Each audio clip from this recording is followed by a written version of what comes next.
Aside from his teaching and coaching commitments to Punahou, this award really goes to Rocky's commitment to caring for and loving the lily pond.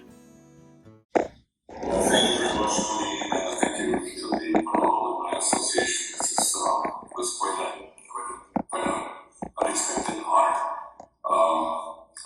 I feel fortunate, I'm grateful, I'm thankful, and I have to start out by just recognizing and being thankful that the good Lord kept my dad alive in 1945. He was a Corps Air pilot and traveling over Hilo, doing aerial maneuvers before they were to head to the last battles in the Pacific Ocean, and developed engine trouble and had to take his aircraft down in a sugarcane field, which he thought was a pasture from the altitude he was flying at.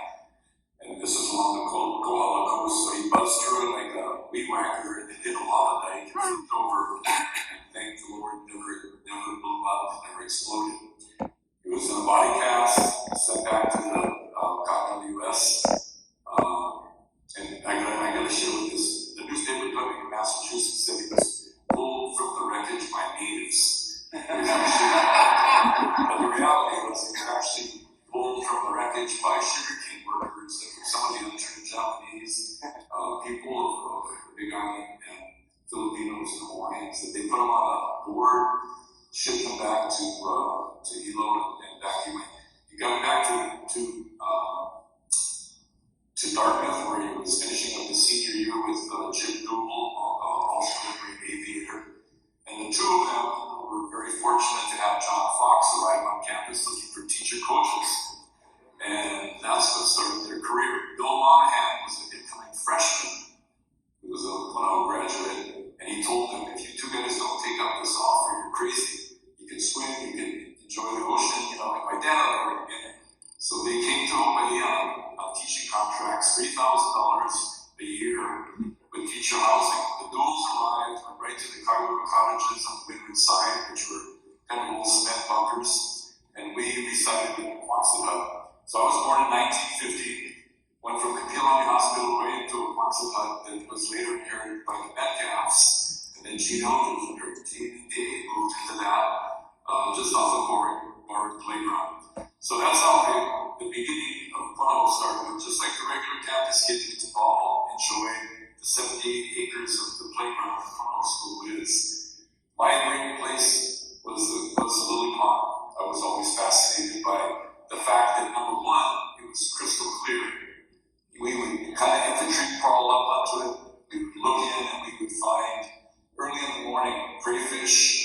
There was opu in there, and it was just a pristine. At nighttime, we would catfish with my buddies, lifelong buddies, Kyle Metcalf, Kimo Dool, Steve Piper, Jimbo Lyons. That was our game. My dad left Punahou in 1959. He had a vision to open a swim school in Anaheim. So out to the east side of the island before Hawaii was developed, that's where we moved.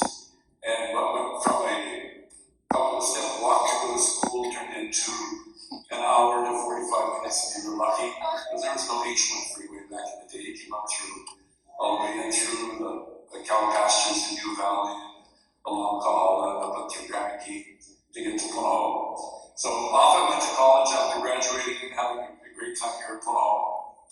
Came back with kind of a job sort of promised to me, but it didn't turn out. So in 1973, when I came home, I had to go look for work, and I ended up in the business industry. But prior to that, I got a call from Gene Eldridge's husband, Dave Eldridge, and he said, "Rocky, I'd like you to come join our staff." And I ended up actually coaching the offensive line. I thought I was just going to go help Charlie on a chubby person he sent his buddy stories, and I think not quite Alumni at the time. But I ended up on that staff with Dougie Frias and Chris Leong, and actually coached the offensive line. I know Keaton Red and Robert Pennybacker were in that thing, Mike Mikasa. Those guys were back in the day, along with the great Mosi Tutuku. So it didn't work out for me as far as getting a job, so I spent a number of years, 17 to be exact, in the visitor industry where I learned from Al Harrington. It's all about people in service. And then things kind of changed, and I ventured back into education because I missed my coaching, I missed my teaching.